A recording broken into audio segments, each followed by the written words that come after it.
आता काय असतं, मगाशी मी तुम्हाला ज्या बऱ्याचशा माहिती सांगितली ती एखादा फॉर्म जेव्हा तो भरतो रजिस्ट्रेशनसाठी तेव्हा तो सबमिट करत असतो. आता नंतर ही माहिती ग्राहकाला कशी मिळत राहणार?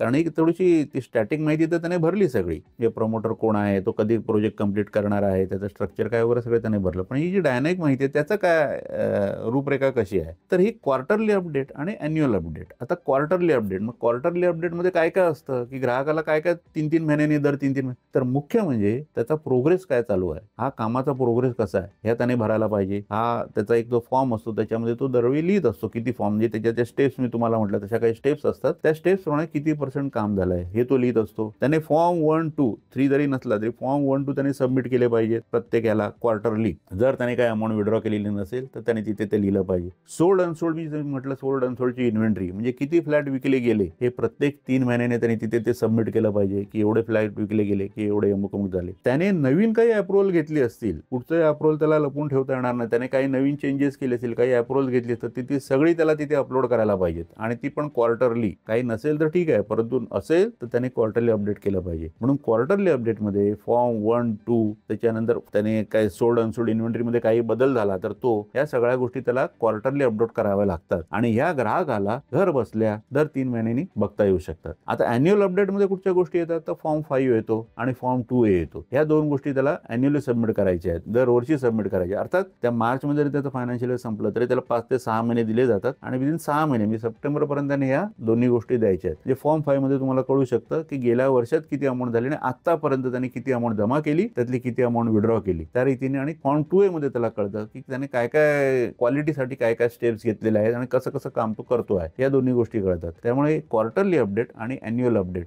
ह्या दोन्ही तो करत असतो. आणि ह्या ग्राहकाने आपला फ्लॅट बुक केल्यानंतर आपलं काम झालं नाही तर त्याच्यानंतर ह्या गोष्टी सतत बघितल्या पाहिजेत. याच्यामध्ये कुठेही ग्राहकाला जर आढळलं की याच्यामध्ये काहीतरी लॅक्यून आहे, काहीतरी इश्यू आहे, काहीतरी प्रॉब्लेम आहे, तो विड्रॉ करतो ती अमाऊंट कमी आहे की जास्त आहे किंवा काहीतरी प्रॉब्लेम दिसतोय, तर त्याने तात्काळ हे रेराच्या म्हणा किंवा तिथे जाऊन चौकशी केली पाहिजे. काही इश्यू आढळला तर आपली कमिटी असेल त्यांना बोललं पाहिजे किंवा रेराकडे तक्रार केली पाहिजे. त्याशिवाय नाहीतर अन्यथा की फार लांब जाऊन जर तुम्ही करायला गेला तर कदाचित तोपर्यंत प्रोजेक्टची अवस्था अत्यंत बिकट झालेली असते, कदाचित ती रिकव्हर होण्यापलीकडे सुद्धा जाऊ शकते. म्हणून आपण ही नेहमी क्वार्टरली अपडेट आणि अॅन्युअल अपडेट अत्यंत काळजीपूर्वक बघितले पाहिजे.